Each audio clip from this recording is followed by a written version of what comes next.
Welcome boys and girls, Christine here with my campaign tier list for Total War Warhammer 3 Immortal Empires, the best and worst campaigns as well as the broken campaigns in the game. Broken in the sense that they might be really good campaigns, but they are absurdly broken to the point that they trivialize the entire game experience, and that can be a good thing if you're looking for a cakewalk of a campaign, but it might also get pretty dull very quickly, depending on how you view things.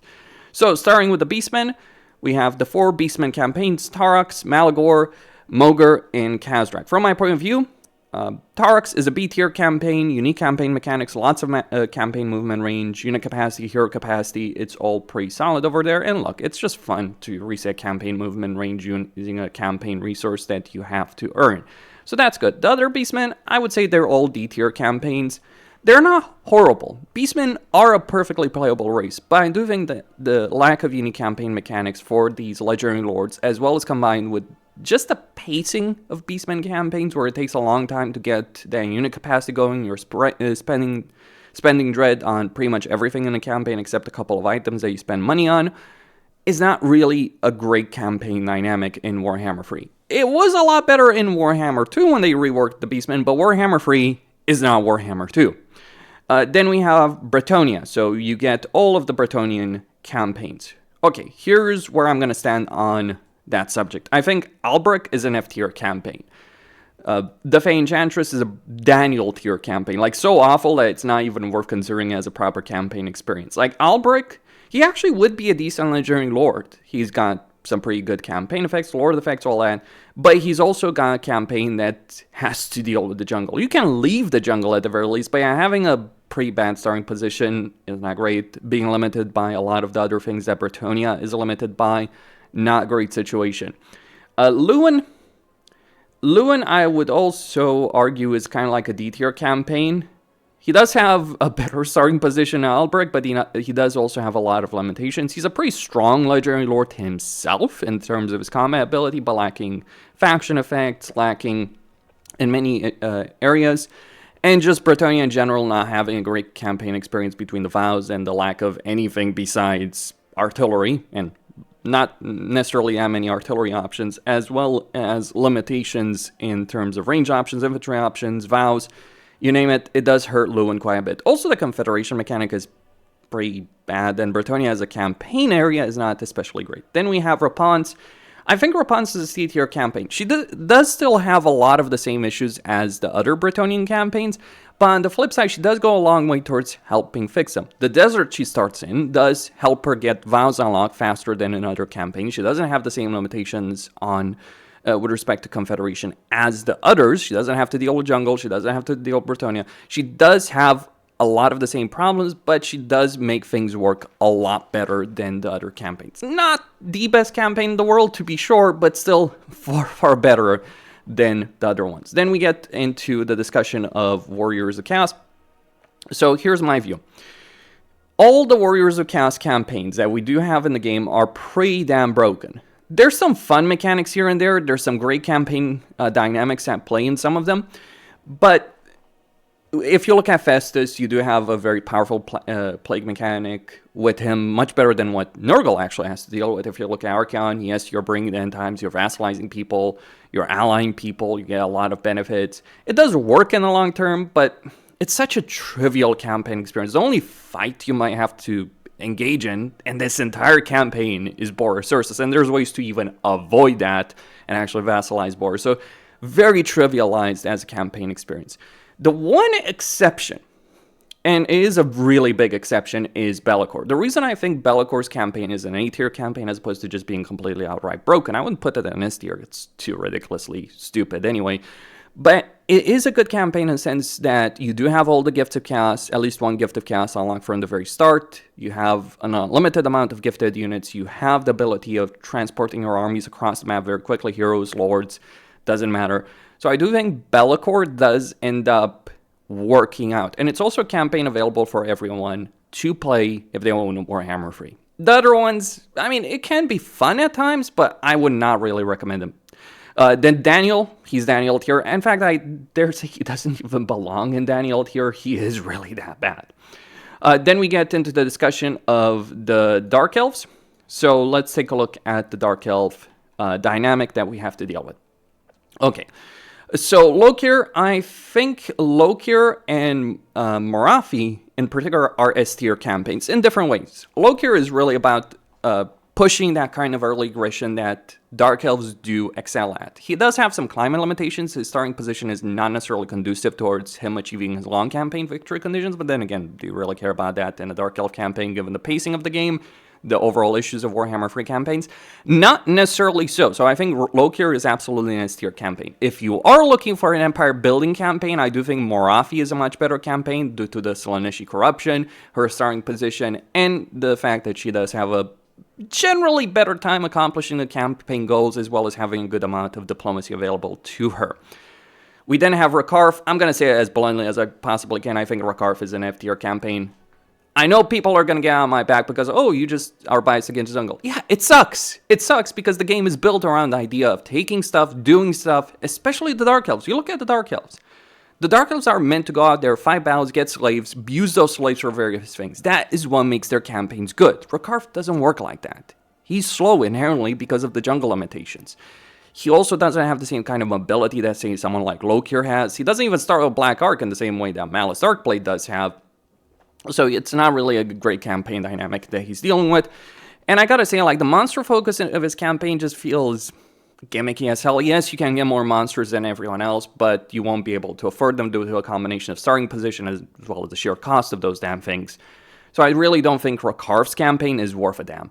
Hellebron, I think Hellebron does get the really bad reputation, and for good reason.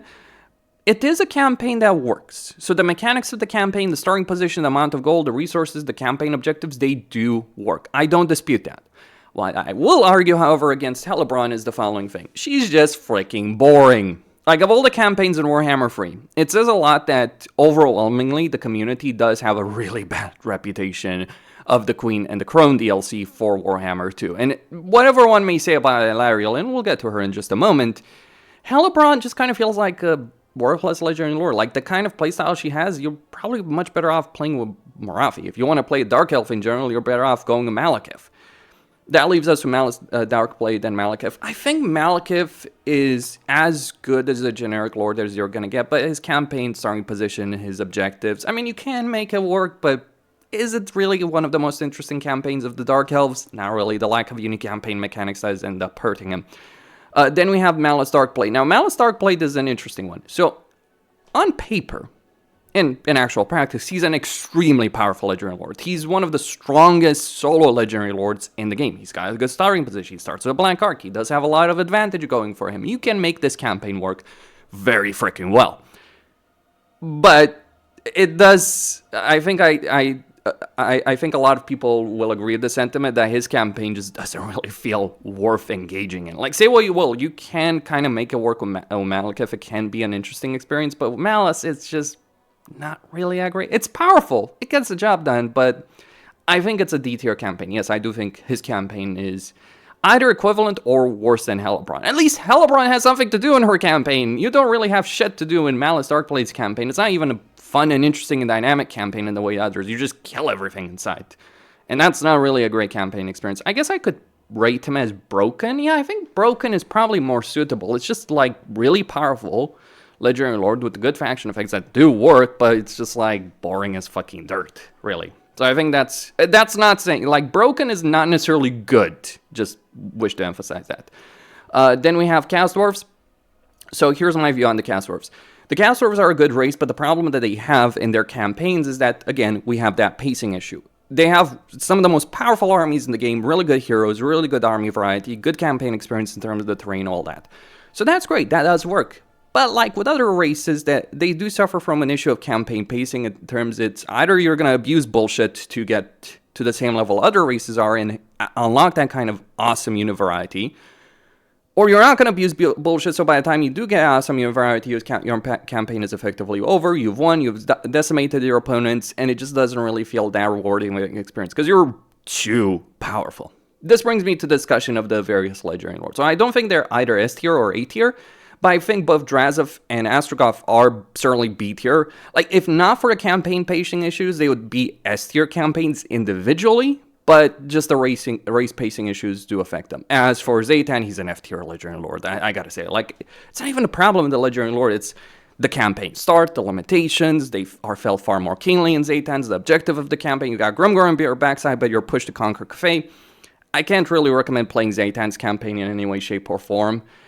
I think it's actually a campaign that works much better when it's a cast than it does in, then it ends up working in Immortal Empires. It's one of the campaigns that, on paper, is good, but in actual practice, because of the starting position dynamics of the map, etc., ends up hurting quite a freaking lot. Then we have the dwarves, the regular dwarves. So here's what I'm going to say about the regular dwarves. Let me just list them over there.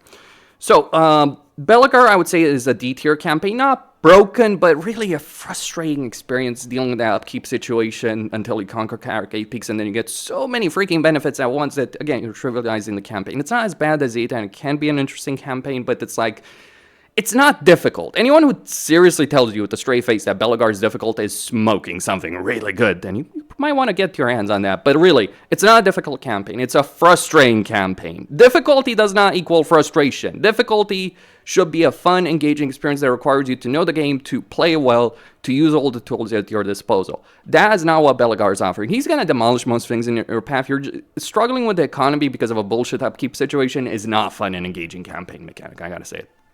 Then we have Grombrindle.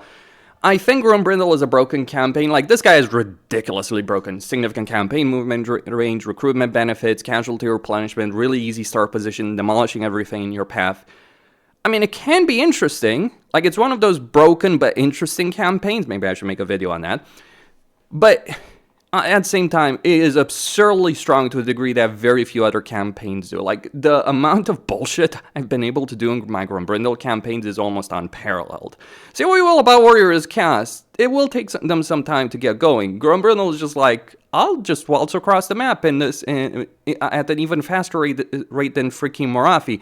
And I'll fight a lot more people than Morathi as well, and I'll obliterate them. Like, you can conquer, like, to give you an idea of the bullshit you can do in the Grombrindle campaign, you can conquer all of Nagrand, all of Nulfwan, all of Norsca, the entirety of the Boundlands, including the mountains, in like 50, 60 turns. That is an absurd level of bullshit rate that he can get up to, and it's due to the significant campaign benefits that Grombrindle has.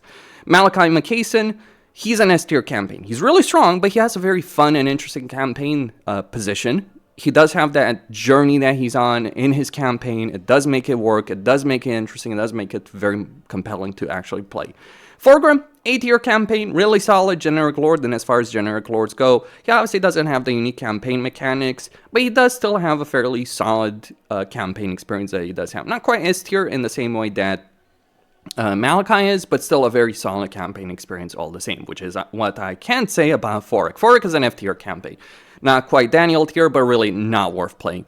Any campaign inherently that has an objective to deal with the jungle is not going to be great. And just the thing is, Forik does have a unique campaign mechanic, but it's not really a good campaign mechanic. It's also an interesting campaign in a lot of ways. Like, you look at good dwarven campaigns. Good dwarven campaigns are where you're up against the wall, you're fighting against the world, you're looking to save the world. That's not something you have in a Forik campaign. You're really strong, but it doesn't create a great dynamic to your campaign. And also those objectives, those items, it's like, yeah, that's not great. Ungrim? Where would I put Ungrim? I think there's an argument to be made about him being an A-tier campaign, dynamic, interesting starting position, but then again, Slayers, a lot of Slayer things just don't necessarily end up working. I don't necessarily think the promises that Ungrim has to deal with early on are really conducive to a great dwarf gameplay. In general, a lot of races suffer from those two region provinces. I'm not sure what the hell Creative Assembly was thinking with those. It's like, oh yeah, let's have a grove system where it works really well if you have 3-4 regions in a province, but it sucks completely if you have 2 regions or 1 region in a province. That's one of the things Ungrim starts from.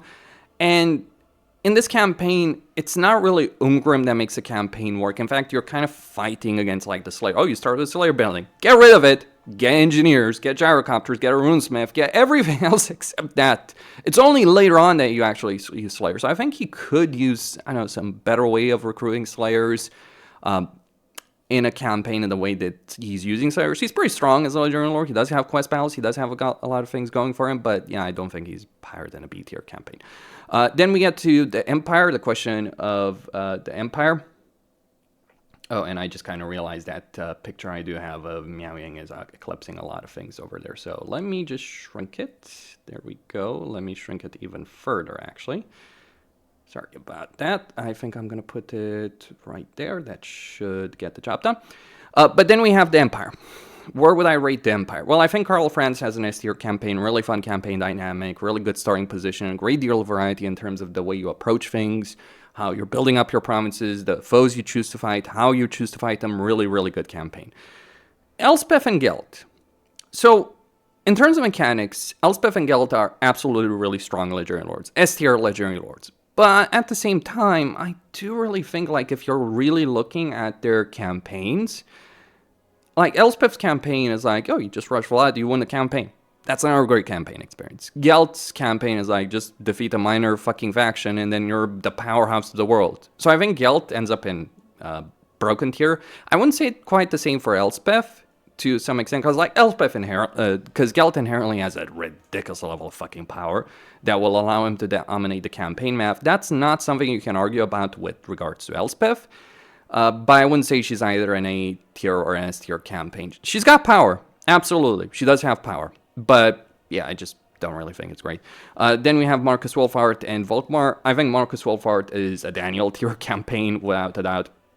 And the reason I say he's a Daniel tier campaign, his campaign mechanics are not just bad. They're inherently broken to the point that they are a detriment to your campaign experience. Combine that with the fucking jungle. Combine that with some of the worst terrain of the campaign. I'm not just talking about jungle. I'm talking about how the campaign area that he starts in actually is designed. It is really fucking bad in terms of pathfinding. Pathfinding is one of the things that can make or break an entire Total War experience. It's one of the primary reasons Roman Remastered ended up being a pile of crap. Because yeah, great campaign mechanics, really bad battles. For him, it's campaign pathfinding as well as objective, so yeah, it just doesn't work. Volkmar, he's not really that broken. He might as well be considered a generic lord for the Empire, but it's like, you have a campaign where you have to deal with the Books of Nagash, and the Books of Nagash as a system just fucking suck. And he also has a really bad starting province. It ends up limiting his campaign quite a bit. He can be really powerful if you put in the work, but just because you can be powerful in 60 freaking turns does not mean you have a good campaign on your hands. Then we have Cathay. So, what would I say about Cathay? It's one of those things where I gotta say, like, Cathay has a good army variety, has good campaign systems, has good economy, but it's so freaking dull. Okay, the reason it's dull is you are limited by how much you can conquer due to climate, due to your casualty replenishment situation. So in a Cathay campaign, you conquer all of Cathay, and then it's like you got fuck all to do. It can be interesting at that point, but not for Miao Ying. I think Miao Ying is, I wouldn't quite put her in an F tier, but I think she's a D tier campaign. Xiao Ming is a C tier campaign. He's just flat out better than Miao Ying. He does have better campaign start, better campaign dynamic, dealing with the same challenges, but in a better way. So he does, and better faction effects that are worth engaging in.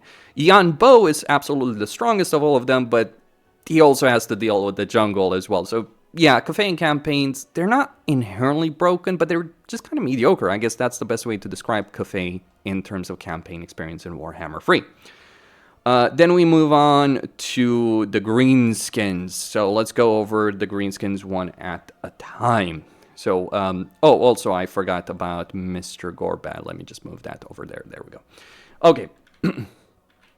So, with respect to the Greenskins, where do I stand on this? Well, I think Grimgor is absolutely an S-tier campaign. He's a generic lord, but he just fucking works. He has a good campaign starting position, but also an interesting one because he has a lot of worthy challengers. Like, yeah, having to deal with Amarkan or Kolek early on is not a joke.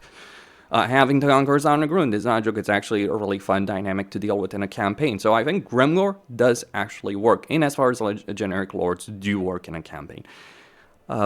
Gorbad, I think Gorbad is a B-tier campaign. You know, all things considered, having put some thought into it, watching things unfold with the campaign beta. So here's my perspective on Gorbad. His campaign position is good. He does have a dynamic campaign. He has a lot of different playstyles. His actual skill line works. But the one thing I hold against Gorbad, his unique campaign mechanic is absolute dog shit. Like, it pushes you for individual unit customization. No, it doesn't, because you get punished a lot for actually engaging in that unit customization. You're not rewarded enough for it. There are campaigns that do push you for unit customization. Maybe not in the best way, but if you look at Front, if you look at even Astanka, if you look at Grom, there is a reason to go for individual unit customization. Not in fucking Gorbat's campaign. It's a gimmicky as fuck campaign mechanics, and really just screw it. Like, I really don't know what the hell Creative Assembly is. Like, let's make a system that you have to manage a lot more shit in the campaign. Is it rewarding? Not really. Is it worth engaging in? Not fucking really. Worthless shit of a campaign system where it's like, just let's add shit to make it seem like it's worthwhile. It isn't fucking worthwhile to engage in that system in the campaign. In fact, the best thing you can do in a Gorbat campaign is completely fucking ignore the plan. You'll have a much better campaign experience as a result of it. Skarsnik, A-tier campaign, not quite on the same level as Grimgor, but then again, no one really is on the same level as Grimgor. But still a really good campaign experience, good dynamic campaign. Many of the same benefits as Gorbat, kind of worse a bit than Gorbat's campaign, but much better campaign mechanics available to him, even if it is a bit of a lamented start. Azak, I would say he's a B-tier campaign. Not horrible, not broken, but just not really that special, I would say. But still can be interesting from diplomacy perspective. It's kind of hilarious when you ally Vlad and Kislev and then you sum the world as Azak. He does have a good climate situation. Grom, F-tier campaign. Sorry, boys and girls, Grom is pretty crap. His entire campaign is so limited, the Cauldron itself is a gimmick as hell. It's annoying to engage in, it's annoying to unlock. It isn't annoying to use, unlike Gorbat. But at the same time, what really hurts Grom is campaign starting position. It's a very limited campaign with a low amount of replayability. You can have a lot of fun once when you conquer Ulthuan. Once. That's it.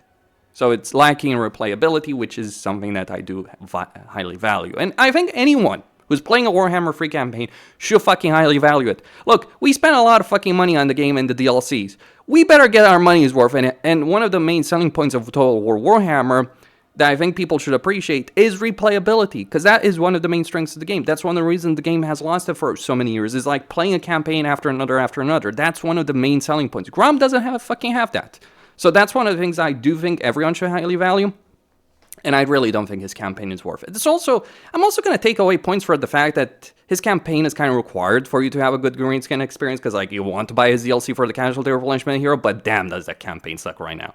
It's his starting position and the terrain situation. Like if he had Temperate as available terrain and let's say a tier 3 starring settlement in or a province with more than one settlement in the mountains over there, it would be much better. It's actually much better in the old world. Warsack, he does have that Savage Orc focus. He does have Rogue Isles at tier 3. He's dealing with the jungle, but he's really good at navigating the jungle. I just don't think he's on the same level as Skarsnik or Grimgor, but yeah, I think he's okay. Not horrible, just okay, really. Gets the job done. Not terrible campaign experience.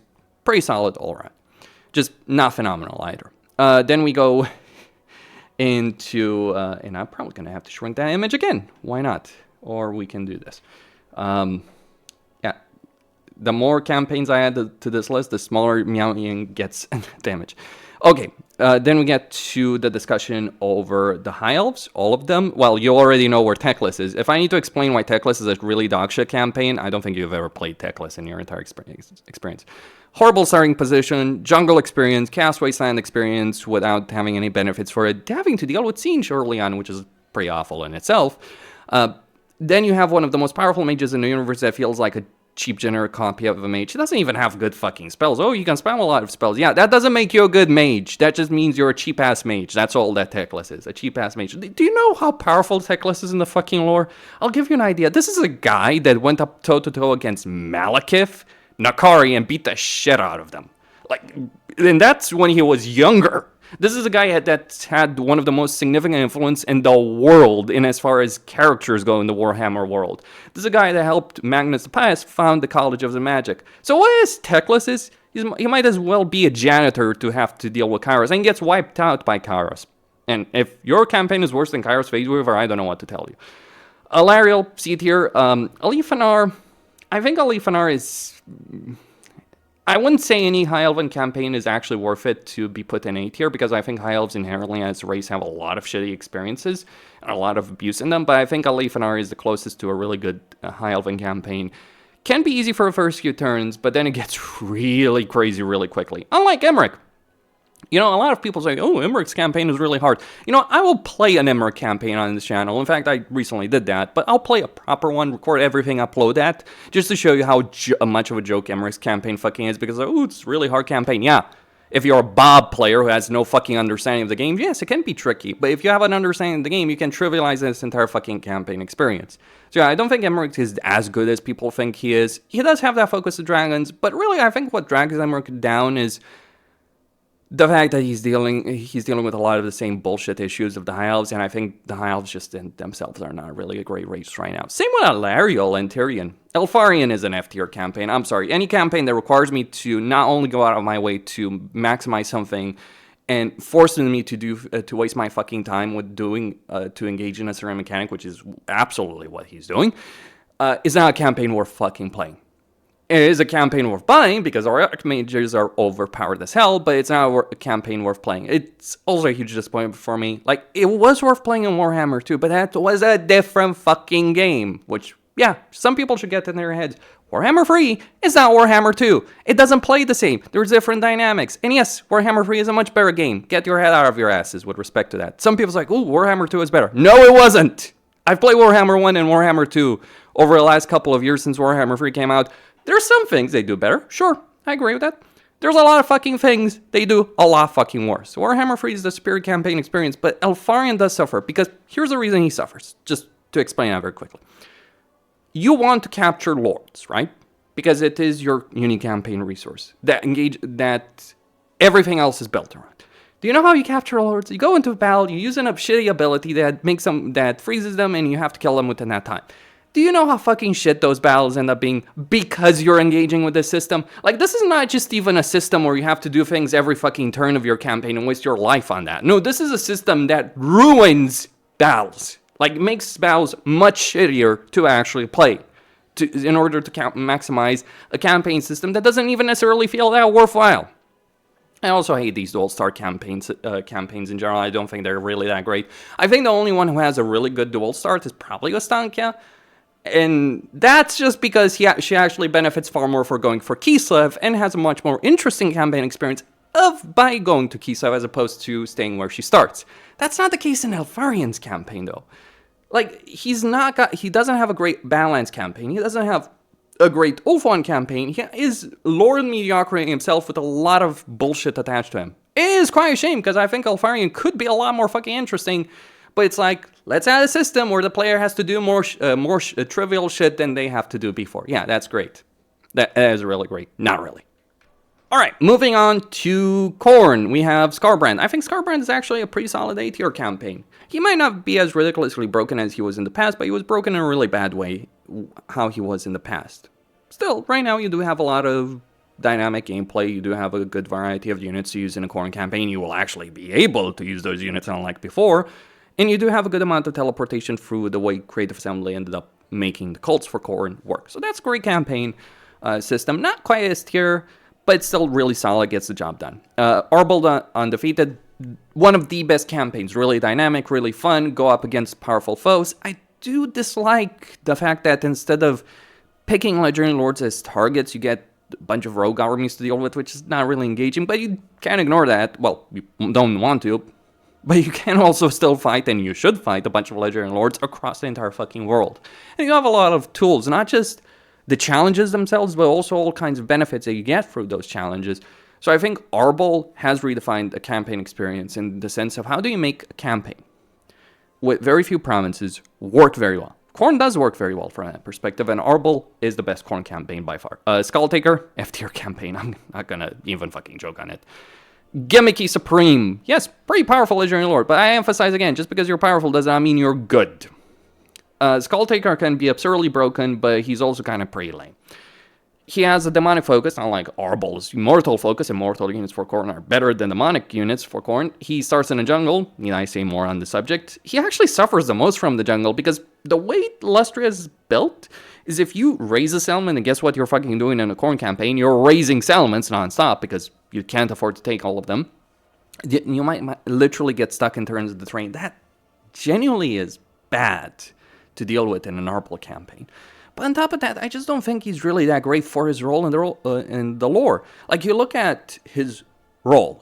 He's a duelist. He seeks out worthy foes. He challenges. He fights them. That's not what you're doing in a Skulltaker campaign. That's what you're doing in an actual Arbol campaign. I'm not joking. Arbol is better at Skulltaker's campaign than Skulltaker fucking is. Because Arbol does have those worthy challenges. Skulltaker is just like the bully, the Schoolyard bully. He's not interesting and he's not compelling. Yes, he has a lot of fucking power. Guess what? There's a lot of more powerful legendary lords than him. And yes, he can be ridiculously broken, but broken does not mean good or interesting or well-designed or anything of that nature. I really think that with Omen's Destruction, except Maneater, they really missed the mark. Like, I think Gorbad and Skulltaker just ended up being pretty crappy legendary lords in quite a few ways. Then we get to Kislev. So with Kislev, Boris Ursus, Katrin, Kastaltin, and Astankia. Well, I'm not going to mince words on this stuff.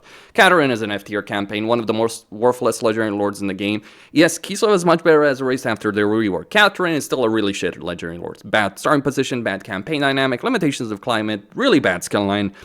Like, you look at one of the most powerful mages in the Warhammer world, and Katrin's really on that level. The reason she's on that level is not because she's necessarily that talented, it's because her entire freaking bloodline is that powerful. That's the thing about Katrin. You're either really powerful in the Warhammer world because of your legacy or ancestry, or because you're a freaking demon, or you're powerful because you trained really hard. Teclis is kind of the guy who's naturally gifted, but he also trained really freaking hard. And yeah, he's also pretty pathetic, as I said. Katrin, she's got that talent, that power because of her bloodline, but her magic skill line in the game is not great. She's not great in combat, she's not great at leading an army, she's not great at leading a faction. Her faction effects feel very limited, she's more limited with supporters. Hopefully Creative Assembly will fix that, but I think they do need to put a lot more work with respect to her. Then we have Kastaltin and Astankia. I think they're both D-tier campaigns, but for different reasons. So Kastaltin is limited because he has a harder time gaining supporters than either Astankia and Boris Ursus.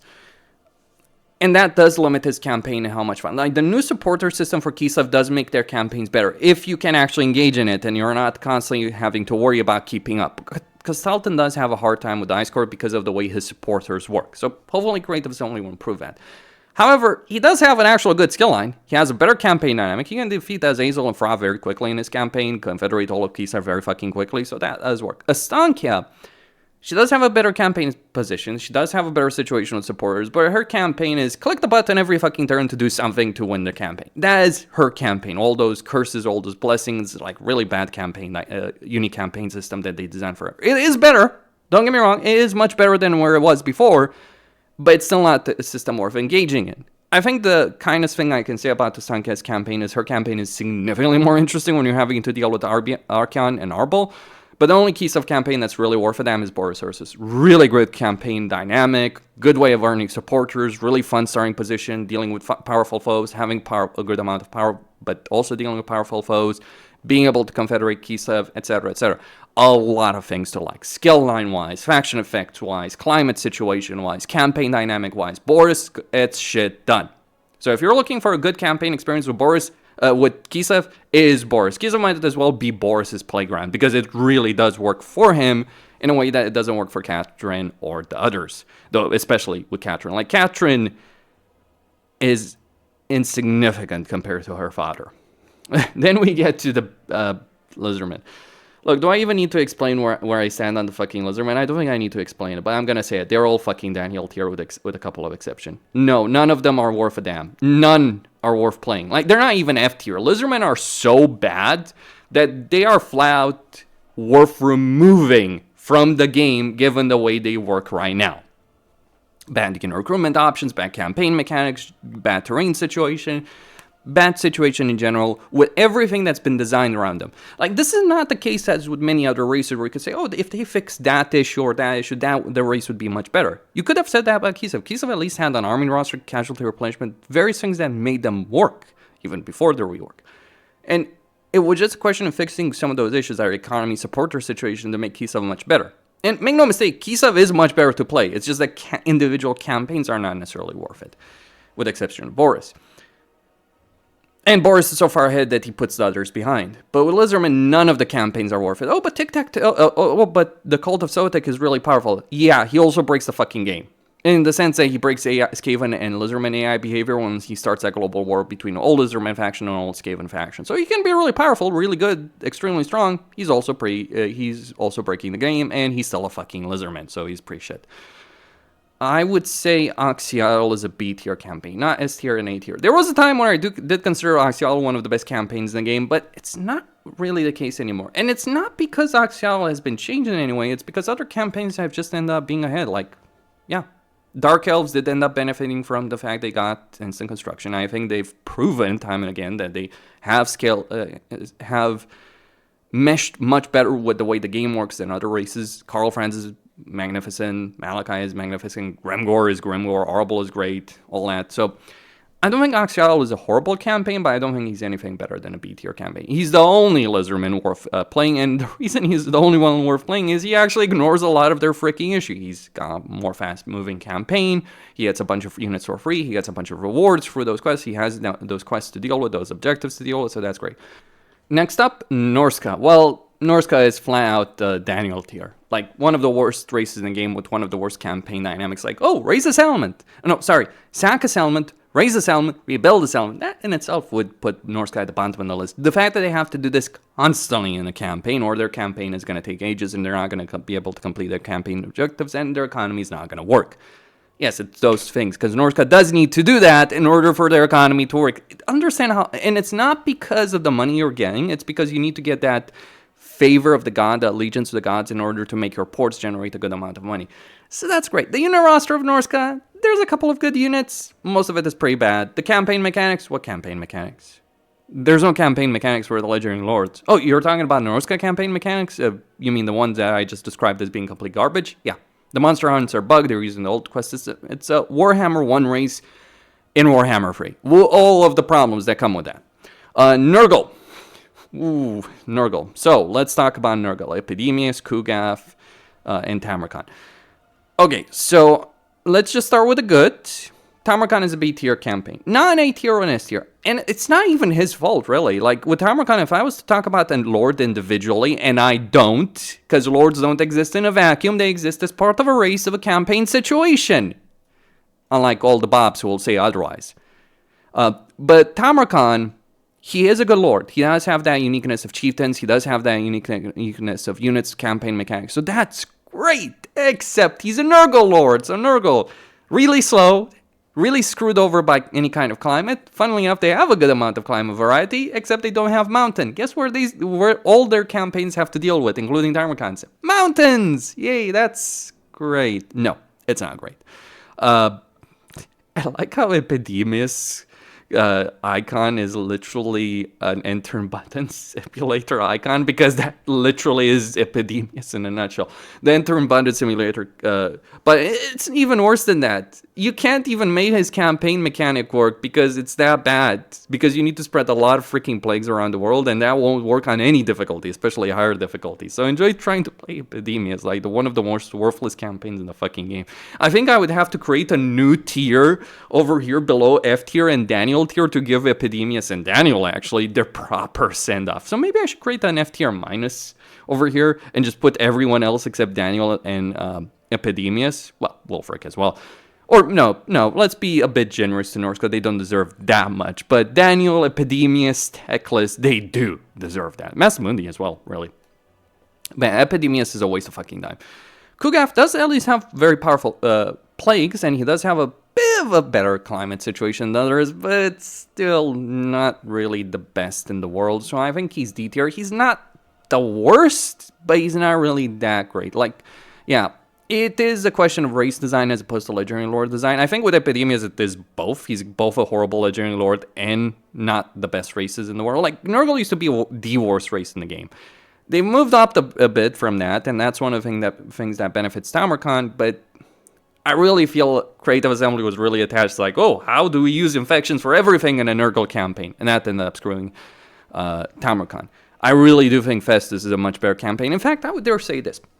If you're looking to play a good Nurgle campaign, or if you're looking to play Tamarkan's campaign, you might benefit from getting a mod that gives you Legendary Lord mechanics when you confederate them, and then just use a console command to confederate Tamarkan.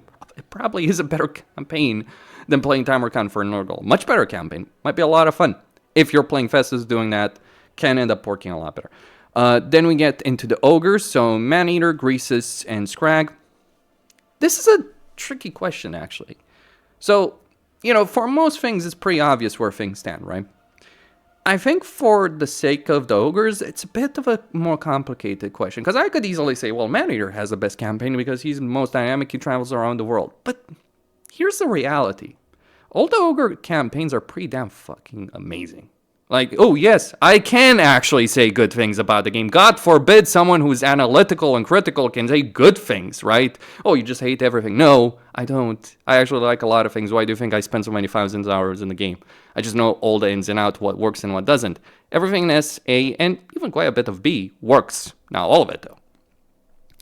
But ogres are the weird one, because all their campaigns are very unique, very dynamic, very interesting. They have that flavor to them. They have their different situations, but they all work. So, you know, I used to think like Maneater was just flat out better than others, but I don't necessarily believe that anymore. I think they're all really good. Actually, I think this is where Creative Assembly nailed it. They made the race very distinct from all others. They made the campaigns very good and distinct from all others. I think it's more of a question of what you prefer as opposed to what's actually objectively good or bad. And in the case of ogres, I think, objectively speaking, all of their campaigns are freaking fucking amazing. That's a reality. Then we get into the Skaven. Ooh, Skaven.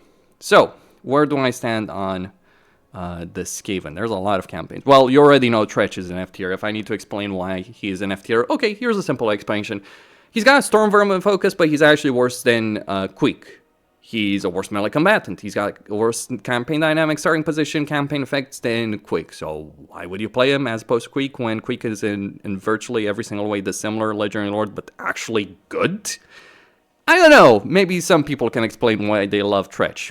But yeah, Queek is an A tier campaign. That leaves us with Skrulk, Clan Eshin. I think Eshin, I don't think any of the Skaven campaigns are quite S tier. I think Skaven do have some issues in their campaigns, specifically their lack of a fucking infantry roster worth a damn. Queek can make it work, but he's the only one to make it work that makes it work. And he's obviously lacking in new campaign mechanics. Skrulk, I would say he's B tier as far as the campaign. It's not his fault. He's actually much better as a Legendary Lord than one might think, but he's also a Legendary Lord dealing with Lustria and having to deal with Lizardmen.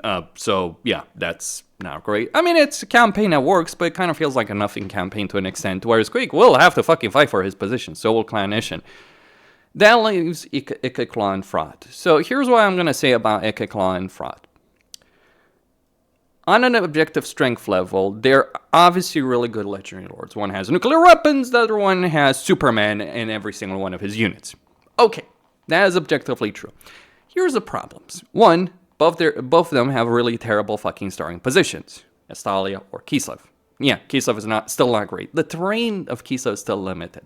You know why Borosaurus is the best Kislev campaign? Because he doesn't have to fucking deal with it early on. I mean, you still want to, but yeah, you can also ignore it if you want to. So Eshin works because they don't have to deal with that shit.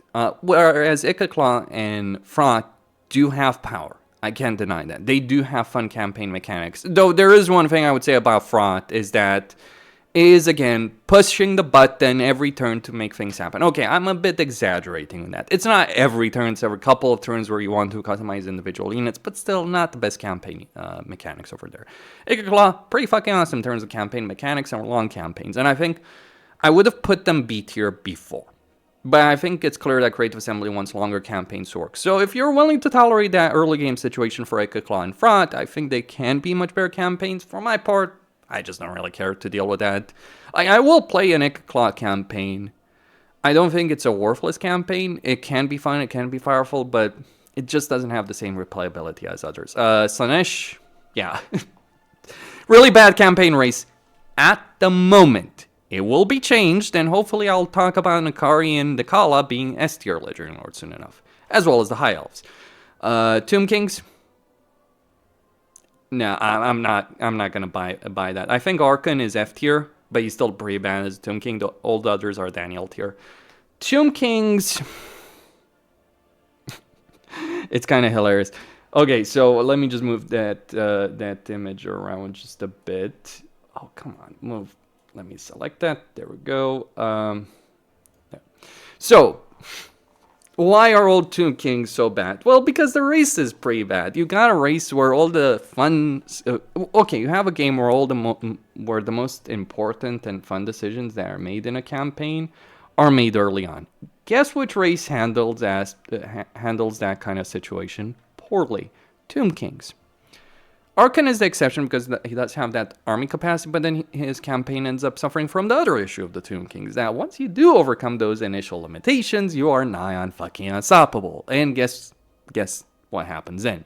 It ends up being pretty freaking broken. In fact, this is what I'm going to say. Like, Archon is broken because he trivializes the fucking game from turn 1. The other ones are Daniel tier because, yeah, spending 15 turns or 14 turns to unlock an extra army is not a fucking good campaign experience.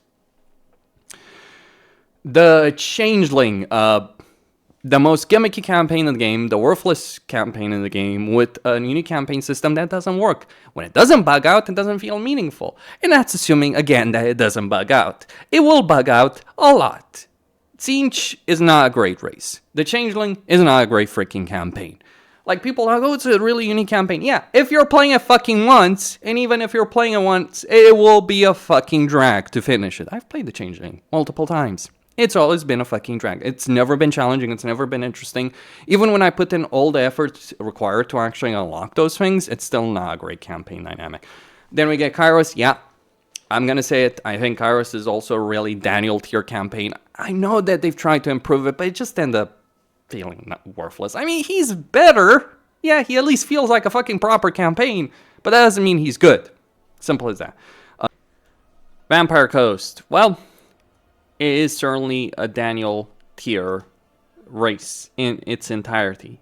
And so are all of the campaigns. You have a race where the Legendary Lords are not really that special. The unit roster is not that great, be it melee, ranged, or artillery. There's many other races that do far surpass them. There's a gunpowder units in artillery. Skaven, Empire, Dwarves are far ahead of the Vampire Coast in terms of melee roster or undead roster. Well, let's just say both Tomb Kings and Vampire Counts are better than the coast. In terms of sea control, Lokir and the Dark Elves in general are better at controlling the sea than the Vampire Coast is. So there's almost no reason, really, to bother with the Vampire Coast and any of their campaigns. Lokir is not... Luthor Harkon takes a while to even unlock his full potential. Arnessa, she's better off in terms of campaign mechanics because of the Sartosa Militia and Man-Eaters, but still pretty limited. Salostra does have a good amount of magical capability in that Paladin, but pretty damn limited. And Noctilus, yeah, Necrofix Colossi. Have you worshipped at the altar of the Necrofix Colossi? You should. You really should. They're one of the best units in the campaign. Overvalued, overhyped, and ridiculously annoying to get. Then we get into the discussion of the Vampire Counts. So Vlad and Isabella, I think they're A-tier campaigns in the sense that they're pretty strong Legendary Lords, good skill lines. While they do lack unique campaign mechanics, they do just fly out work, be it in vassalization, unit recruitment, economy. It is a race that does work, and I think Vlad and Isabella are the standard experience for the Vampire Counts. Then you have Heinrich Kemmler.